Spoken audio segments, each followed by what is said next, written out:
had an ID around his neck that he had created he was telling voters he was with some made-up city department. Okay. She snapped a picture of his ID.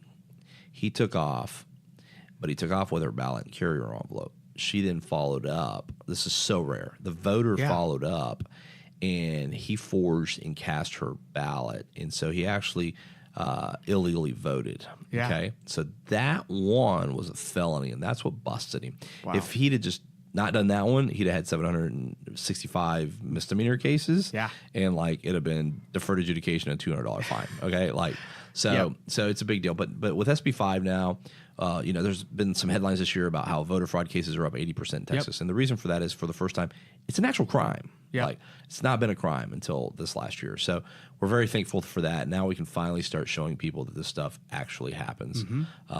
And we have some big reforms on the books for this legislative session that's going on right now. We have big hopes. We're very excited about the election committee that was put together by Speaker Bonin and chaired by Stephanie Click, Representative Click. So we're very optimistic that now we can actually. Last session we didn't really get any reforms. We just got like criminalizing it, which is a first step. Now we can actually start reforming this stuff. That's awesome. So since Tarrant County, I know that and there have been several cases prosecuted in Tarrant County as a result of that. Is that correct? That particular investigation, no, there's been several cases in Tarrant County kind of at the same time. And recently we've had a felony voter, but we also had a non-citizen voter. That one got a lot of national headlines. Rosa Ortega is her name. Ortega's case got a lot of headlines because she'd been voting for about 10, 12 years in Dallas County, moved to Tarrant County, registered to vote. When she registered to vote, she checked, are you a citizen? She checked no. Sends it in.